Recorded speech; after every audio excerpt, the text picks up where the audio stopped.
All right. Good morning, everyone. Welcome to our webinar this morning. Give me one second. I'm going to share my screen.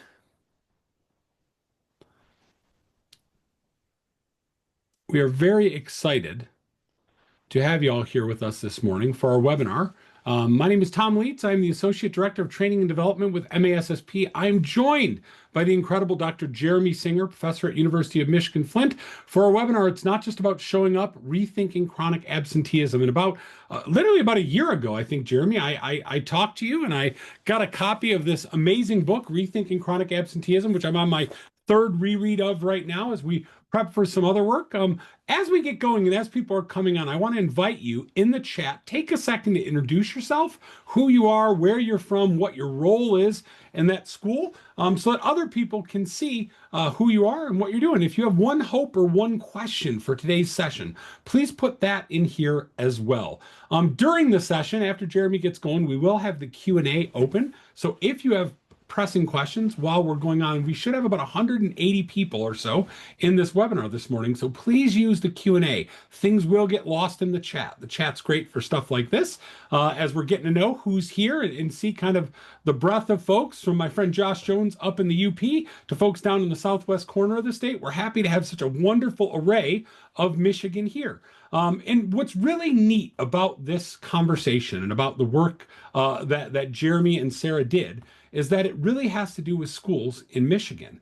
And we know that the chronic absentee challenge is certainly a much broader challenge than just Michiganders are facing. But we're thrilled to have some research and some thoughtful work around some of the challenges, obviously localized to Southeast Michigan, but with takeaways that I think can be extrapolated to a lot of other places. Before we get going, just some kind of operating procedure. So as I said, please use the Q&A system to pose questions during this. There's the opportunity to vote up and down the different questions that are posed there, so we can make sure that we're answering those that have the greatest amount of need. If you want to add ideas or comments, obviously use the chat. I'll be monitoring that, as well as I'm sure will many of our colleagues that are on the call. And we'll be able to send out this recording afterwards. So it'll be posted on the MASSP website as a follow-up to this, so that if you're registered, you'll be able to have access to that. So don't worry about that stuff. We want to make sure that you know that this is being recorded. And that information is intended to guide thinking, right? Neither Jeremy and I are lawyers. We just play them on TV and we're very handsome at it. But this is all information for you to take and then take back to your teams, work through your legal and board policies and processes and do that work. So with that being said, I'm going to stop my sharing and I'm going to let Jeremy take over, and I'll come back at the end to tell you about some next steps and ways that we can continue this conversation. But without any further ado, I'm going to let Jeremy take over, and I'm thrilled to have you here this morning, Jeremy. So thanks for joining us. Thank you, and thanks to everybody for being here. I think you can all hear my voice is a little hoarse, so I do apologize in advance for that. And I hope everyone's staying safe and warm on this snowy day, at least in our part of the state. It's very snowy. I see that most of the folks here are principals or assistant principals. I got some folks from ISDs as well. So I'm hoping that what I share today will be relevant for all of you and will be a nice starting point for some additional conversations you have with your colleagues and your teams at school about attendance and addressing chronic absenteeism. So first, just a reminder of where we're at as a state. Overall, our attendance rates took a nosedive during the COVID-19 pandemic, and we've been making progress, especially the first year or two after the pandemic. But since then, we're slowly settling at what looks like it might be a bit of a new normal. We're hoping to continue to see improvement.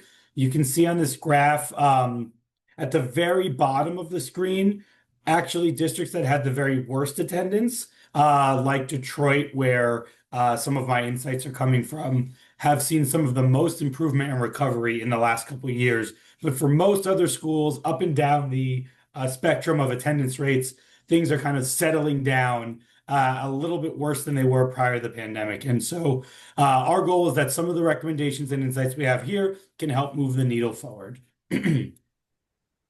A quick overview of the presentation before I move on to the nitty-gritty. So absenteeism, the way that myself and my colleague, Dr. Sarah Lenhoff, look at this issue, it is a problem for schools, but we don't view it as only or not necessarily even mostly an education issue. It is something that is a problem rooted in issues or challenges beyond the walls of schools. And there's not a silver bullet answer. It's a complex problem. We know that you working in schools have limited resources. And as a field of researchers and policymakers, we're still figuring out what works and when and in what conditions. But even though there's no silver bullets, we still have a lot of clear insights about how schools can make a difference, how they impact attendance, what they can improve, and who else needs to be at the table. So I hope to touch on some of those things today. And where is what I'm sharing coming from? First of all, our book, Rethinking Chronic Absenteeism, comes from a deep dive study over several years before, during, and after the pandemic in the Detroit Public Schools Community District, a district that has extremely high rates of absenteeism, but has also shown some of the strongest recovery. They actually have lower absenteeism right now than they did before the pandemic. So that we think there's a lot to learn from them, both some of the pitfalls that they encountered along the way and some of the insights for what they're doing better now. And we also have conducted some statewide attendance. So if you're a principal, you may have received a survey from us about a year ago. We have some insights from a statewide survey of school leaders on what schools are currently doing. We hope to have an update to this research in the next several months to identify which of these practices may be most promising. But we got quite a broad set of responses, so we have a lot of insight into what the current landscape of practices looks like.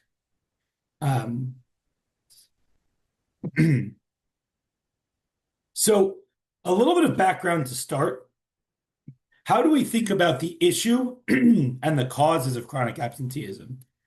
First, chronic absenteeism is what we call an ecological issue. So it's not just a problem related to a student or their individual characteristics, and it's not just a problem related to a school or what the school is doing. We like to view the problem as layered. Students, of course, have individual characteristics that might lead them to miss school more often, but they also have the context of their families and their community and peers that influence them, or factors related to those things that impact them. They also have the conditions of the schools they attend, of course, and also the neighborhoods they live in. And then there are broader systems at play, like access to transportation, healthcare, employment situations, and policies, just to name a few. Environmental conditions like weather, like snow, which we have today, can all make a difference in student attendance. And it's really important to understand all of these in order to really have a clear sense of how to solve a problem, both for an individual student and more broadly for your school community. And I'll just tick through as educators, you all kind of know this stuff, but there are a lot of major causes of chronic absenteeism, which we found in our research and which others have as well. And I want to just quickly go down this list as a reminder of some of these major factors. And one thing we can appreciate here is that there are ways that schools can help make a dent in these issues, but they also sometimes go beyond what schools could solve alone. So first and foremost, families' social and economic circumstances make a huge impact. We know that lower income students, economically disadvantaged students, are much more often chronically absent. This is because of a constellation of issues, many of which are listed on the slide alongside this, like greater challenges with transportation, housing, family stability. But also there are things like employment and scheduling, or relationships with other friends or family members who are or are not available. And students who are economically and socially disadvantaged tend to have just a greater strain in their lives, which can make it more difficult, more limited social and economic resources to draw on to maintain a consistent way of getting to school every day. Of course, housing instability and homelessness. Students who are homeless or housing insecure in Michigan have among the very highest rates of absenteeism. And so, excuse me, those the instability that's due to housing instability or homelessness can cause students to miss more school. Student mobility, meaning students are changing schools either between the years, so on a non-transition grade, or even more intensely within a school year if a student is changing school. That's often related to these kinds of social and economic instabilities that students are facing. And it also exacerbates issues. For example, when students change school, that disrupts their relationships with peers, their relationships with educators, and it also may signal a disruption to routine or stability for the family more generally. We found in our research that students who move school during the school year are 3 times as likely to be chronically absent. So if you get a student in the middle of the school year, you already know that should be a student that you're paying attention to their attendance. The transportation issues, once in a while there can be scheduling conflicts or, your car breaks down where you don't have your normal way of getting to school. And in those cases, sometimes you have a backup and sometimes you don't.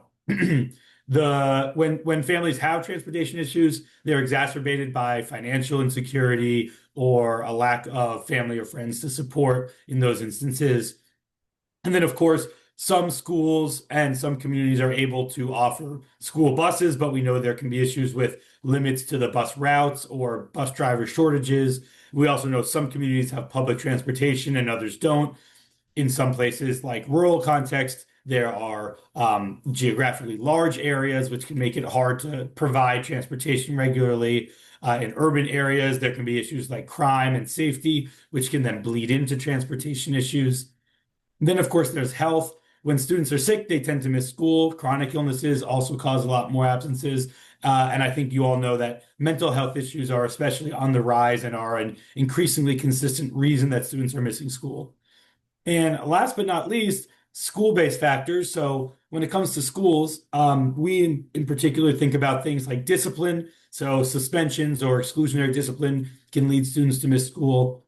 One study of mine shows that even above and beyond the suspension itself, students will consistently miss additional days of school after being suspended, which speaks to that disconnection or disruption that students experience.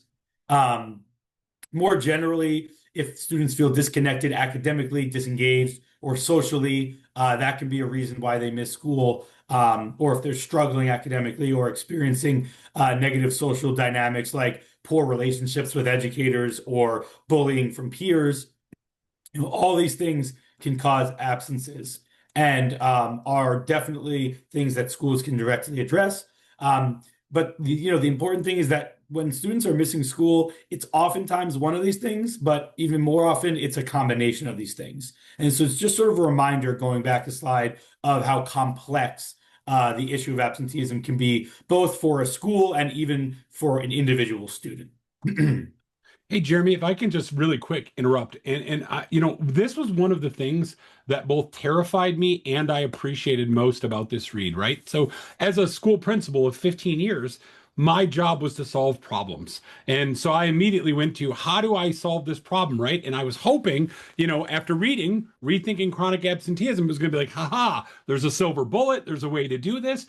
And what immediately presented itself to me was there is a lot to this, right? And I knew that, right? Intrinsically and practically, all of us know that. And so it was really nice to get that affirmation, though, that despite the things we do in school, there are many things outside of schools that require something more than just us as principals, as teachers, as superintendents, etc., to do this work. So I appreciate this, even though, like I said, it terrified me a little bit because I was like, oh man, I can't solve for people's lack of transportation. I can't solve for these things, but the awareness of that allows me to contextualize the problem, which in turn allows me to think very differently about how to solve it. And I think that's where there's some real power in information.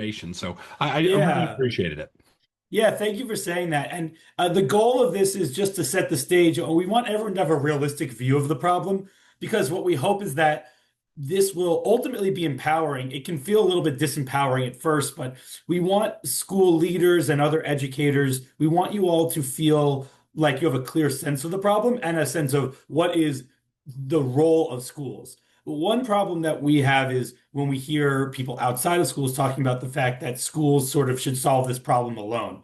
And we want to be clear about what parts of this issue schools can and should solve. But when we talk to other audiences, for example, folks in Lansing or community leaders, we try and address, what role do you have in helping to address this issue as well? So that's a good segue, I think, into what we know about school-based solutions. So we have a lot to say, obviously, about what would be necessary to address things like inadequate transportation or health problems or housing insecurity.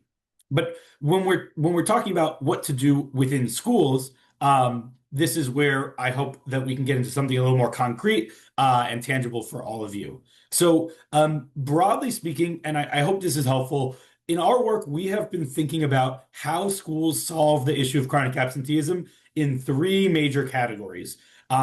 So the first category is changing student or parent behavior. A way that you do this in school oftentimes is providing information to families, reminding people about the importance of attendance, for example, or the amount of school that a student has missed, or reminding families about the consequences of absences, and using some kind of motivation. So a positive form of motivation would be an incentive program, rewards or recognition for attendance. And a negative form of motivation would be, threats or punishment. You all might be thinking about those truancy letters that many of you may send home. The idea is that these are all ways of trying to tell families, students or parents, to do something different, to change their routines or get their act together or whatever it is and attend school more. And we know that there are ways that this can work. A lot of those strategies are frankly ineffective, but the best forms of this, the best ways of kind of nudging families can be effective. And I'll say a little bit more about that in a second. Then there's focusing on just improving the student experience in schools. Just to kind of show my cards before we get to it in a few slides, this is the thing that Dr. Lenhoff and I focus on most often because it is the sort of bread and butter of what you're already doing. So we already know, we have really strong evidence that when a school has a very strong climate, right? When students feel engaged academically, when they feel belonging socially, when schools and families have strong relationships, those are schools that tend to have better attendance. We saw, for example, before the pandemic, this was true. Research post-pandemic is finding that this is true as well. We even saw some studies that showed that schools with stronger climate and relationships pre-pandemic didn't see as severe of a drop in attendance after the pandemic. So we know that these are strong protective factors against absenteeism. A good school climate doesn't solve a transportation problem, but it provides a strong foundation to ensure that there is already really strong attendance. So this is another area that you can think of, and there's a lot in here, right? So there's lots of ways to improve students' experiences, from climate to academics to extracurriculars to family engagement. And then the last category is removing barriers to attendance. So this speaks to some of those major reasons for absences that I was discussing earlier. There are ways, of course, that as a school, you can help address things like transportation, health, or housing. You can't solve these societal problems on your own, but there are resources you have access to. You provide meals to families. You can refer families to McKinney-Vento for housing services. Some schools have a school nurse or a school-based health center. Some of you are able to provide a bus, or if you have public transportation, you can coordinate bus tickets. So, there are some things you can do, but of course the challenge here is that these are expensive, burdensome, and they're kind of outside of the main focus that you have as a school. Communicating, engaging with families, improving the school experience, those are kind of more what you usually do, and removing barriers is not your expertise, because it's not part of the kind of core thing that schools are responsible for. And so our reading of the research on attendance is that basically, and this is why this slide, if there's one slide in the presentation, this is the one that says there's no silver bullet. So things that are easier to do are also not as impactful. And the highest impact things are also the hardest to do. So there are better and worse versions of all of these things. And of course, what I'm talking about here is the best versions of them. But even the best versions, low cost, low impact, medium cost, medium impact. And that's why, what makes the most sense as a school is to think about what can we do in all three of these categories. One thing we've seen in our research is schools tend to kind of take an all of the above approach.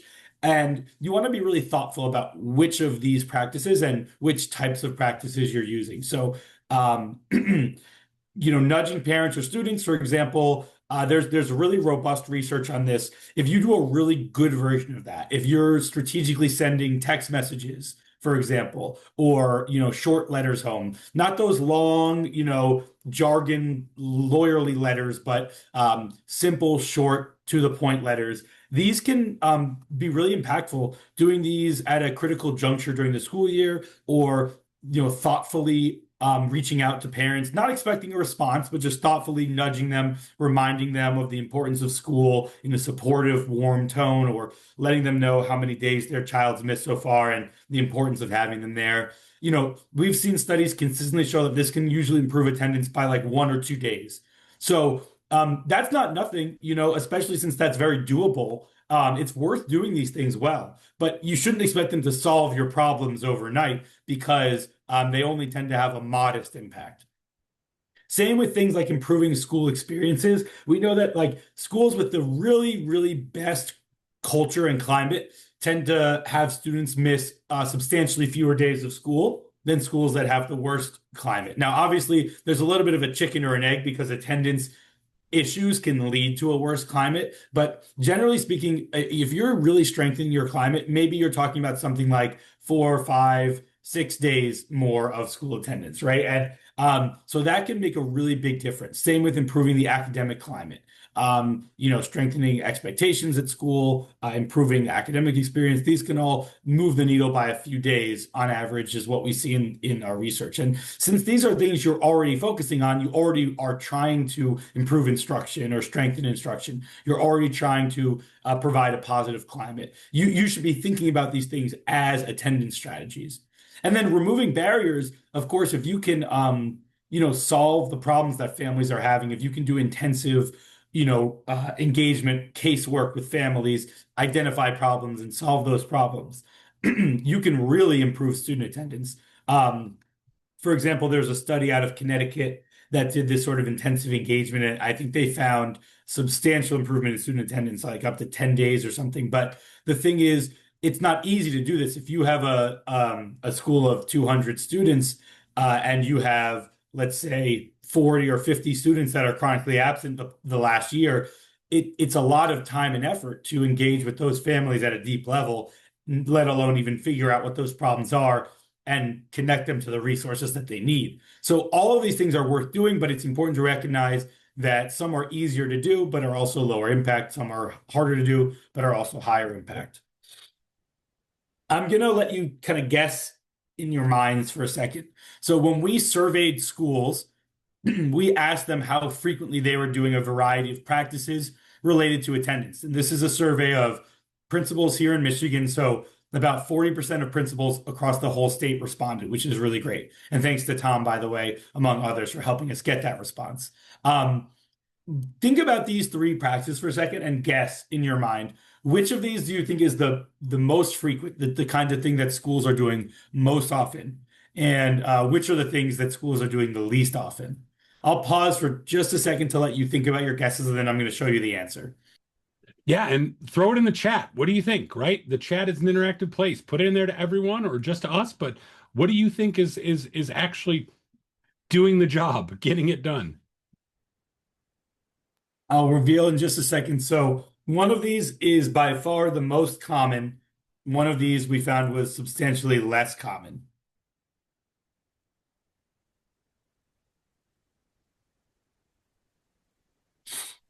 So as I see these answers roll in, I want to say that you are right.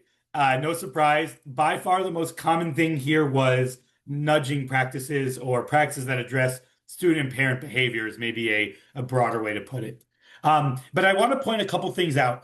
I know the text on this slide is small, so I apologize, but the very most common thing is sending letters home, right? That's like your sort of typical truancy type thing. I want to point out that depending on what those letters look like, that can be an especially ineffective thing. Whereas a lot of studies that look at sending text messages, where whether personalized or more automated, that they find that those can be really like useful ways to just send a quick message. That's actually a much less utilized form of communication than we were expecting to see. Phone calls, which can take a while to dial up, you sit there, you're waiting on the phone, are also relatively frequent, whether personalized or automated. But text messaging, I thought was interesting, was a lot less common. We do see that most school leaders say that they're communicating about the importance of attendance, so that's a good thing, of course. And things that are still common but a little less common, things like an incentive strategy, which incentives have their place. They don't usually make much of a difference, but there are definitely times and places where they can be strategic and beneficial. Referring students to court, about 60% of principals say they're doing this, but usually it's not frequent. People said it's maybe happening on a yearly basis at most. And then helping families kind of make an attendance plan. So this starts getting into like a little bit more intensive engagement with families, but ultimately it's about pushing them towards different behavior. It was also like somewhat common, but not as common. Now, on this is one person guessed that resolving barriers was the least common. Actually, that was the second most common set of practices that we found. So one big thing, which is a positive, and we think is part of the state's overall focus on mental health and social emotional well-being. We saw that trying to provide mental health support, for example, having social workers or psychologists or doing referrals or incorporating SEL was very common. We also saw it was pretty common to refer families to things like social services and homelessness and to provide like uniforms or clean clothes. And that makes sense because these are all things that are kind of in the wheelhouse of what schools can do. But we definitely saw it was a lot less common for things like transportation or health. So these are definitely two areas where we know it's harder for schools, but we think it's worthwhile for schools to think about to what extent can we engage with community providers or countywide agencies to help address things like transportation or health. Another thing that we noticed that was interesting is that home visits was actually very uncommon. And they are very hard to do. I mean, they take a lot of time and energy, but they can be very effective. So even if it's only with a small set of students, like if you're just piloting it or something, maybe you choose based on your list of students from this year, you choose a set of families to kind of do intensive home visits at the beginning of next year. I was surprised to see that it's really happening only in about a third of schools. Likewise, family engagement initiatives, which I think were more common in elementary than high schools, but only about 50% of schools said that they were doing these kinds of things. And we took that to mean, we know that kind of engagement, it's time intensive. There's a question like who's going to do it, but it's worthwhile. So, it's worth thinking about whether that's something that you can incorporate in your schools, even if it's just with a smaller set of families to start. And then last but not least, so school experience practices were like the least common, with the exception of social emotional learning, fairly common, restorative practices, pretty common. So I think that again reflects the effort to kind of address behavior and well-being in a different way. But yeah, and then some of these, we don't necessarily think they should be happening more often. We were just kind of curious about them. So especially at the high school level, some people, but not many, are getting creative with schedules or providing like after school or makeup time, or even falling back on online learning. We don't know if that's a good idea or a bad idea. We're just noticing it.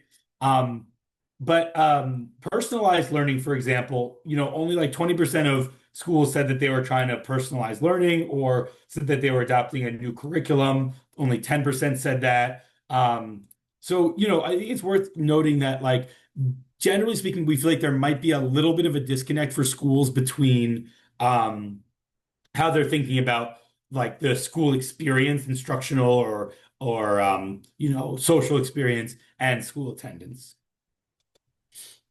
Another thing that I wanted to make a note of is that we know that a lot of school leaders said that they're not getting guidance from their districts. So if you're one of those school leaders who feels like your district or your ISD is not providing clear guidance on what you should be doing, might be worth having a conversation, kicking that up the chain. We know that those people who receive guidance, some found it very helpful, but many found it only somewhat helpful or not helpful at all. So if any ISD or district leaders are on the call here, think about strengthening the clear guidance that schools are getting. Help them think about which of those strategies they should be prioritizing. If they're building out their efforts, help them think about what to start with and then what to move on to. That guidance would probably be helpful, and schools could probably use more of it. So just to summarize this whole section before we move on to a few extra insights from our deep dive in Detroit, schools, frankly, you have a limited toolkit and you should use it as strategically as possible. Communication strategies, they're most common, but they only help a little. So it's important to try and be as thoughtful as possible and as strategic. Don't feel like you have to do every single kind of communication, but ask yourselves, are we communicating as effectively as possible? And focus on maybe just one or two communication-based strategies that you think you can improve over time. Definitely worth trying to address those external barriers to the extent that you can, but of course, recognizing that that's a hard and expensive thing to do. And try and really prioritize improving the student experience as a strong thing in connection with attendance.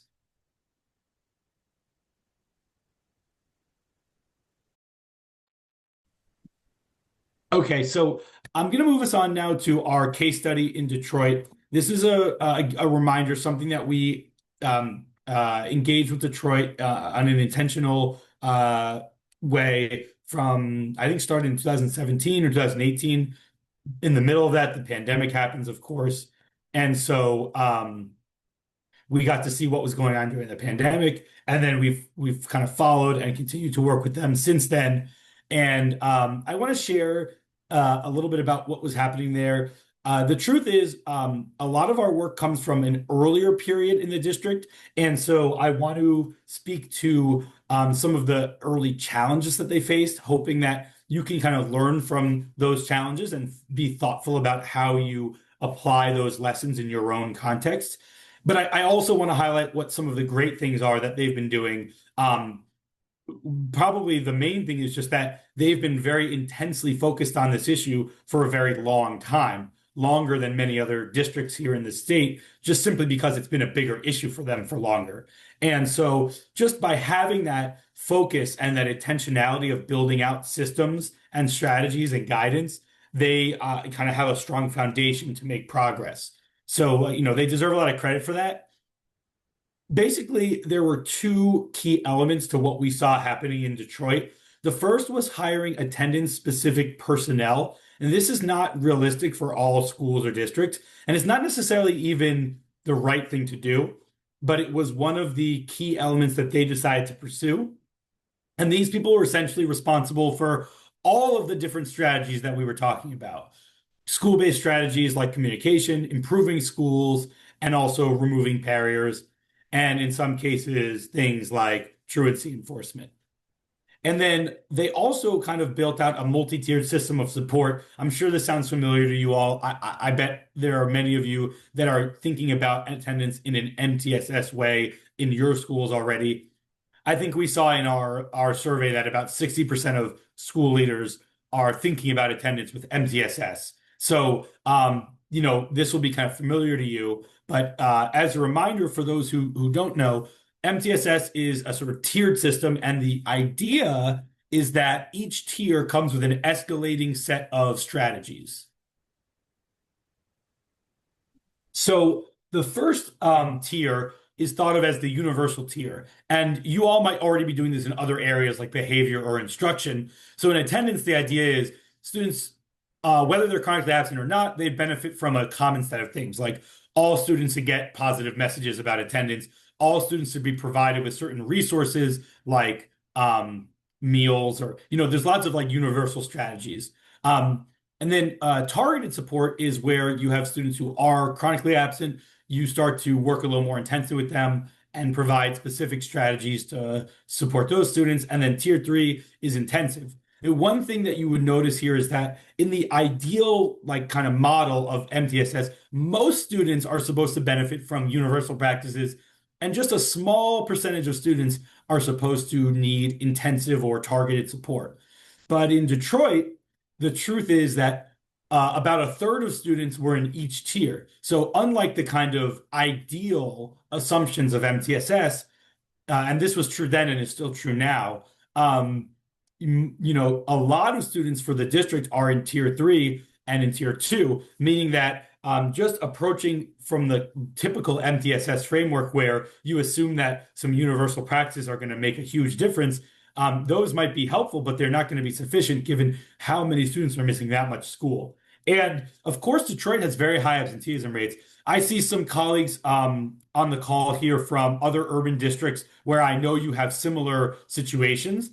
Some of you might not have as extreme absenteeism, but I'm willing to bet that you still might have something similar where your attendance numbers don't line up with the ideal. I mean, we know statewide, 30% of students are chronically absent. So we know that in the average Michigan district, more students are in tier 2 or tier 3 than the ideal. And that just has some implications for how you think about going about the work. It's important to recognize that you'll need a slightly more intensive focus more broadly than the MTSS approach might suggest. And we observed a few other issues with how MTSS was being applied, and we wanted to encourage you all to think carefully about how MTSS works.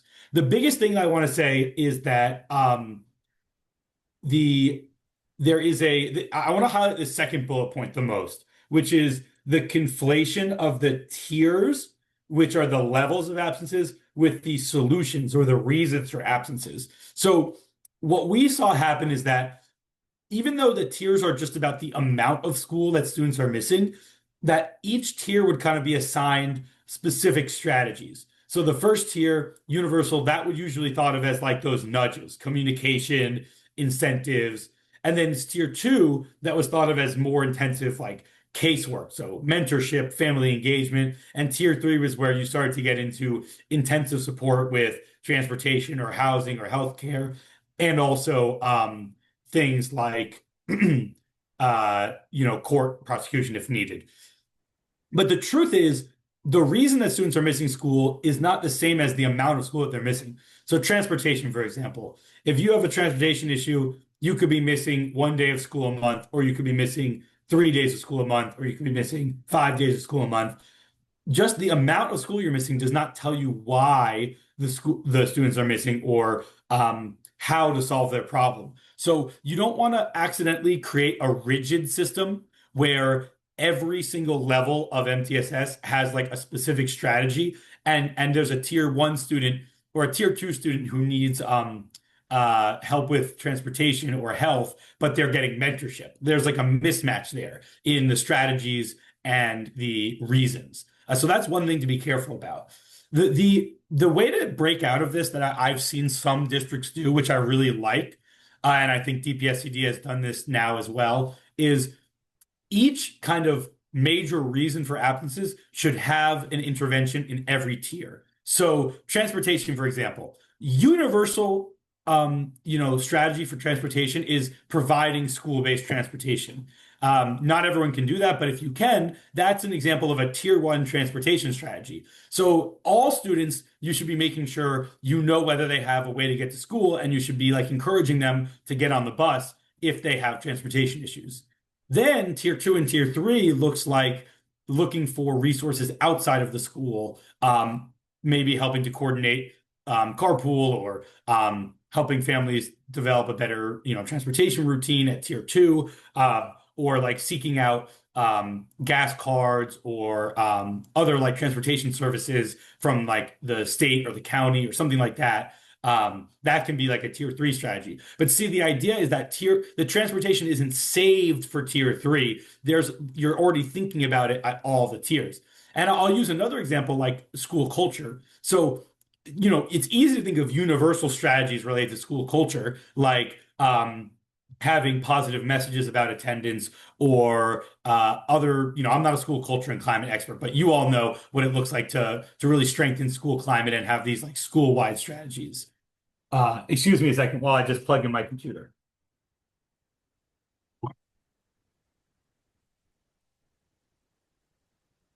So it's easy for you, like I was saying, to think about what school climate looks like at tier one.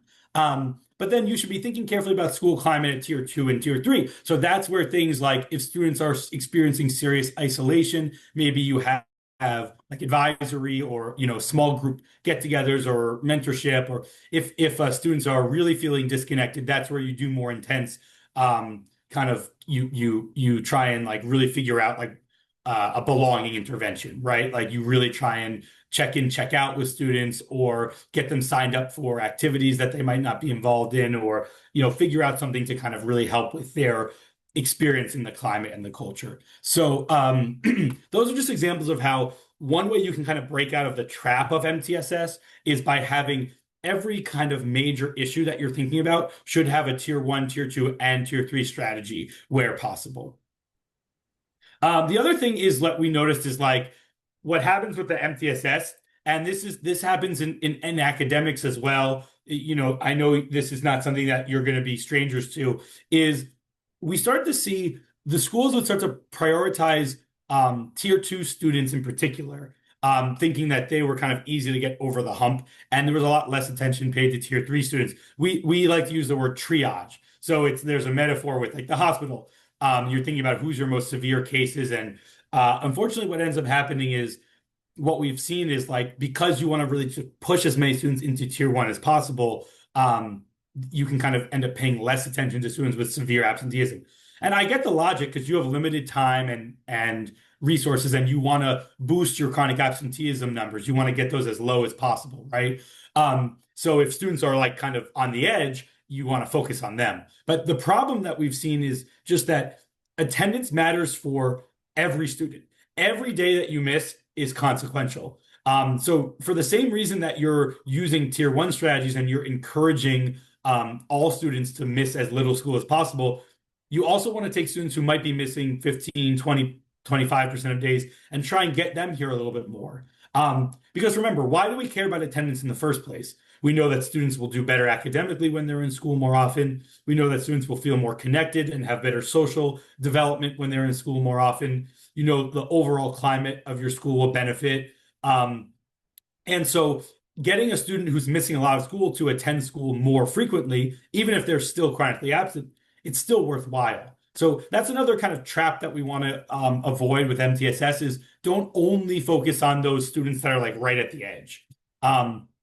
And again, don't only prioritize like universal strategies. Make sure you have like a mix of tier one, two, and three. Okay. The next thing is the attendance agents themselves. The personnel who are kind of tasked with implementing all these things at the school level. And ultimately what we saw is that they faced extremely difficult workloads because they were kind of trying to do all of the above, right? They were trying to do those nudges. They were trying to improve the school climate and school experience. And they were trying to remove barriers for specific families. And that led them to have really large caseloads and really large set of responsibilities. It just didn't work to concentrate all the responsibility in one person. So one lesson that I'll pull from this is, number one, be careful about trying to do everything at once. Like we were saying earlier, be parsimonious, be thoughtful with which strategies you're using and what mix of strategies you have. But the other thing is, it may be helpful to have a team and to be thoughtful about delegating responsibility. So you have to be careful, obviously, because everyone who works in the school has a lot on their plate already, and it is difficult to add more to your plates. But trying to think about how to spread out the responsibilities across your school, including potentially having a core team of people and not just a single attendance person who is sort of responsible for implementation or monitoring or oversight. And of course, having US school leaders involved, it makes a really big difference as well, is probably a good way to go.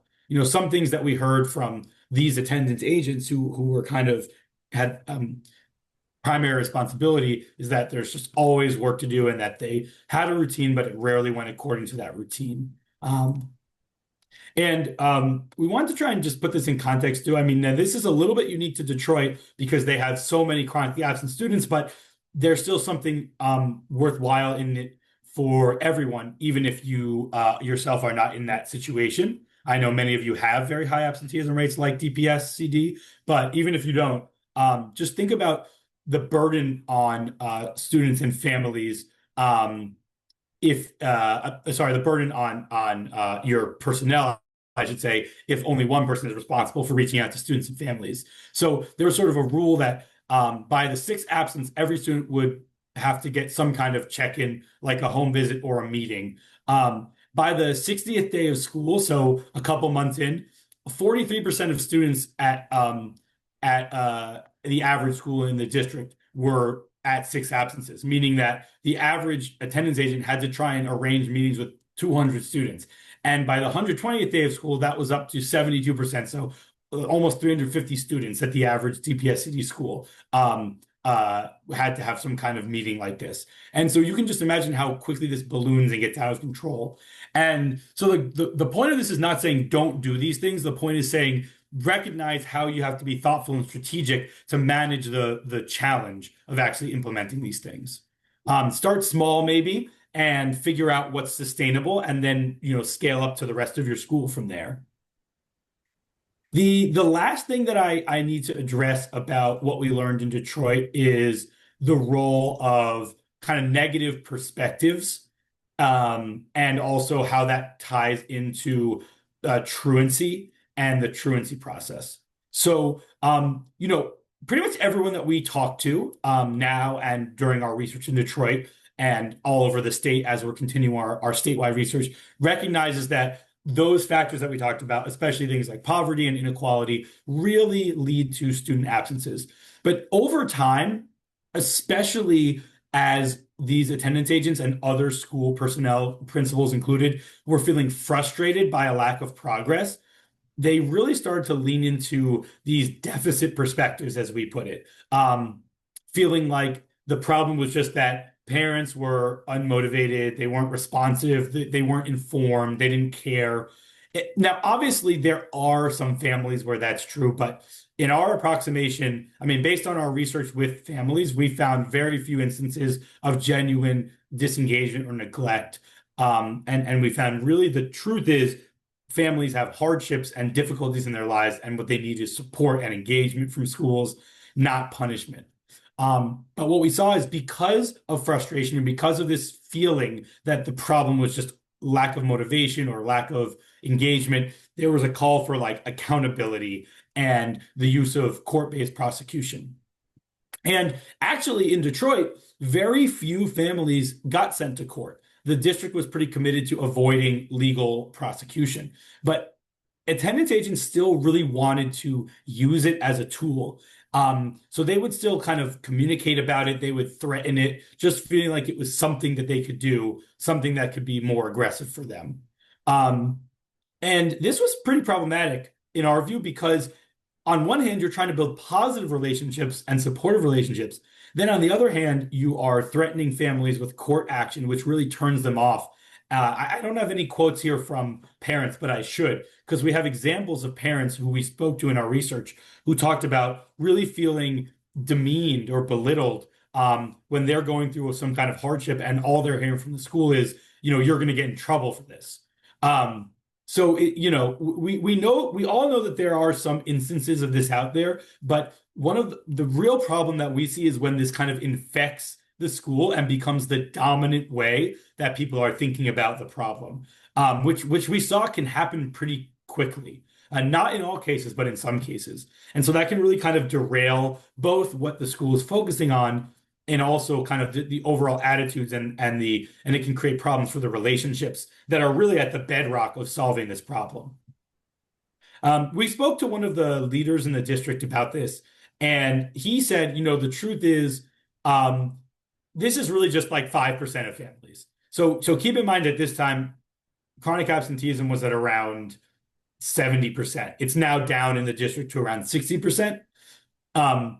But at the time, they were saying maybe 5% out of like that 70% of chronically absent families are in this blatantly truant category, or this category of like true disengagement. So that really puts it in perspective. It just worries us how it really can take hold and really occupy the mind of school leaders, even when it is such a small part of the issue. And we saw this echoed statewide. This is from our survey results, and you can see the blue lines are these items. We asked a big list, this giant list, and we said, we want school leaders to pick the 5 main reasons why students are chronically absent in your school.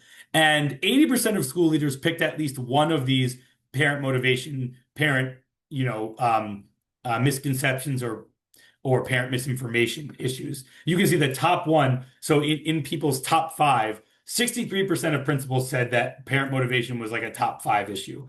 So we know that these views are pretty widespread.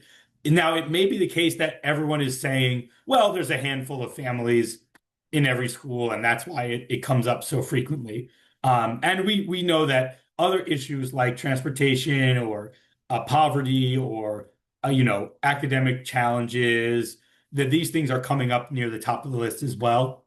But we just wanted to note that we know that this is not just a Detroit thing. This is statewide. People have these views. So again, I just wanted to kind of caution people to not fall into the trap of thinking about their families this way, even when there are some families that this applies to. There relatively few of them, and the truth is, this way of thinking can kind of mess up or diminish or corrupt even the positive and proactive approach that most schools are taking or want to take. So just a quick summary of all that, and then I want to have quick recommendations, and then I'm going to end and pass it back to Tom.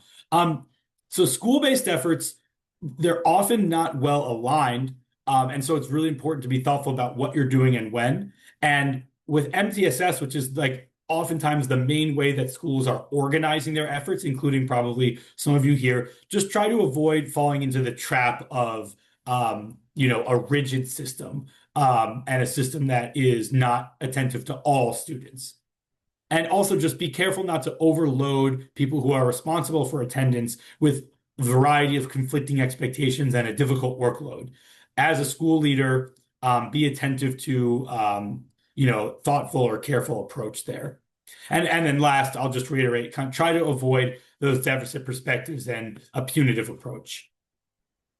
So our recommendations, very quickly. First, I've said very little about data, but one of the things that Detroit has done really well is they moved from a very rigid approach to data to a more flexible one. Part of that is having really good technology in place to make it easy to look at attendance rates and pull lists down. So if you have someone in your school who's wasting hours of the week on like just figuring out the list of attendance, it's worth talking about, is there a technological solution to improve that? But we just want to recommend, don't just look at the amount of school that students are missing. Try and find a way to actually keep track of why students are missing school, because that's going to help at an individual level solve an individual problem. And then also for your school overall, it can help you prioritize which broader issues you want to focus on. One thing I just want to make sure, I cannot end this without saying, last year's data is the most important data that you have. So obviously, it's important to pay attention throughout the year who starts missing school and respond to them. But we found in our research that students who were chronically absent last year were 9 times as likely to be chronically absent again. That's because these students and their families tend to face the same conditions over and over, right? It's not usually the case that a student is facing hardships last year and then all those problems go away this year, right? So it's not too late, but we are in the middle of the school year. So I guess this is really more advice for next year. But at the end of this year, look at who was chronically absent in your school and start thinking about what's your plan to work with those students. You don't need to wait for them to be chronically absent next year, because it's very likely that those are going to be students you need to focus on. There's something to think about. And generally, this is kind of a framework we like to think about, where don't just think about the amount of school that students are missing. Think about the reasons, like are they external barriers or school-based barriers? And also look at like the patterns. So are students missing, like, is there a student who's missing like one day every week and it's kind of persistent? Or is there a student who suddenly has a spike in absences at one point during the year? That might imply that you should respond a little bit differently. And then finally, just to reiterate some of our recommendations for you all at the school or district level, focus on the fundamentals. That's probably the main thing I want to emphasize at the end here. Communication, relationships, positive climate are key. Try and understand the specific barriers and address them to the extent that you can. And then, I just want to let you know that we're not only talking to school leaders, so we are telling policymakers and community leaders, find ways to make a dent in the underlying problem. So address poverty, invest in well-coordinated resources, right? Schools shouldn't be alone in this. We should have transportation. We should have health and human services. These agencies should be involved. Employment and poverty. These agencies should be involved at the county level or at the state level. And try and ensure that families who need resources, even the ones that already exist, can access them more easily. These are just examples of the kinds of things we're saying to folks. For those of you who are in ISDs, I know there's some of you at the ISD level. One thing that I'm curious about is there a way that at the county level, you can start to forge relationships with other county agencies or county organizations that schools aren't as connected to, and kind of try and bridge that gap so that there's stronger connections? That's something to think about. Okay, I'm going to end there. I want to say thank you again, and I'll pass it over to Tom to wrap us up.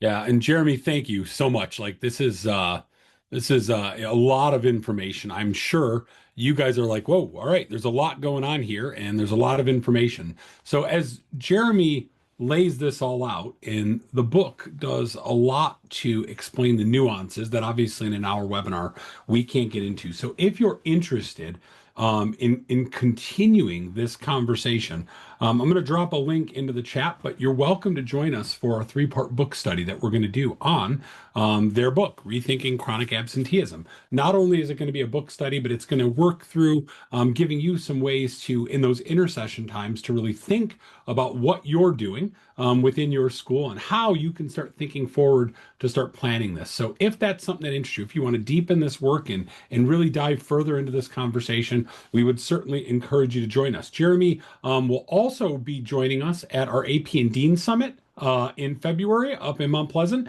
So if your APs or deans are not going there, he's going to be in person, have a breakout session, going to be around to answer questions, talk about some of this work, and we'll talk about that book study a little more there. And obviously, if any of you are interested in any of the other work we do, we have lots of webinars that are out there that are accessible and on a variety of topics, from legal webinars for school principals to how to understand school aid payments. So we try to be a place where you can find the resource that you need for the work. And I think to really go back to where we started, nothing is more pressing for Michigan schools right now than the challenge of chronic absenteeism. Because even in the county where I live, which is relatively affluent in Macomb, we are typically sitting in Southeast Michigan at around a 30% chronic absenteeism level. And as Jeremy said, this is not a Michigan problem. This is really a national challenge where we're seeing some gains. But just like any time when something goes down, we celebrate those gains, but we're not really back to where we should be, right? We're gaining on where we were, and that's okay. Where we are today is fine. How do we improve our position to get that next step? And I think the research that they've done really gives us some tangible perspectives and tools that we can use to improve this process. So Jeremy, thank you for giving of your time this morning. We are incredibly grateful. The amount of research that you and that Sarah did is really just exceptional and gives us a wonderful place to start. If not all the answers, it certainly gives us the right questions to ask, which I think is maybe more important than the answer sometimes. So thank you for your time. I did notice that there was a question. It looks like, Jeremy, you might have answered in there. Great. Awesome. I want to thank everybody for joining us. As I said earlier, we did record this and we will share it on our website. I will send a follow-up email to everybody registered to make sure that you get that information as well. And we're very excited to have had you today. So thank you so much. If there are any other questions, you're welcome to put them into the Q&A. Otherwise, thanks for your time today. I hope you all are driving where you need to be safely, or maybe enjoying this from the comfort of your home on a snow day. So thanks all for joining us. We appreciate your time, Jeremy. Thanks again. Grateful, my friend. Thank you, everybody.